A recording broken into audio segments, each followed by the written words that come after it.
MTN chief political reporter Mike Dennison takes one last look at the final push and the campaign money fueling this contest. The race for Montana's open governor's seat is considered competitive, but most polls have shown Republican Congressman Greg Gianforte with the lead. He's also spent $7.5 million of his own money on the campaign, a point that Democrat Mike Cooney is using as a point of criticism these final days. He's trying to buy this election. It's that simple.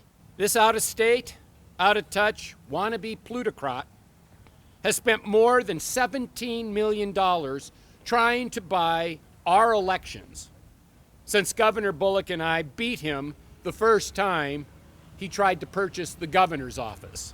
The Gianforte campaign says his personal investment means he's not for sale, and they note that outside groups like the Democratic Governors Association and Montana Conservation Voters have spent about $13 million helping Cooney.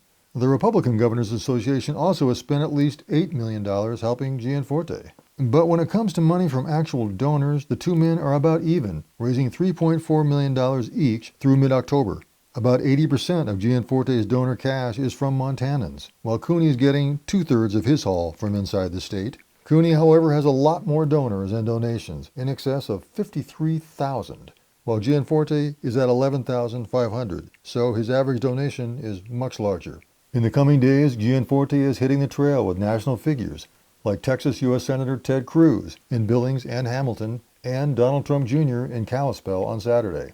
Gianforte's message is a consistent one. He'll bring a private sector business approach to running government. The plan's pretty straightforward. It focuses on a top-to-bottom regulatory review to keep regulations that protect public safety and the environment, but remove the excessive ones, lowering the tax burden across the board, property taxes and income taxes, and then working with industry. Lieutenant Governor Cooney goes on the road starting Friday, everywhere from Billings to Fort Benton to Butte and places in between. He's hitting familiar Democratic themes. I'm running to expand access to public lands, defend affordable health care, and invest in quality public education for all Montanans.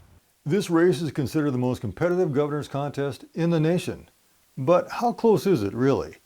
I'm guessing at least 100,000 Montanans have yet to vote, and they'll be making the final call. In Helena, I'm Mike Dennison, MTN News. Well, and Libertarian Lyman Bishop of Kalispell is also on the ballot for governor. And if you still need to register to vote, you can in person at county elections offices.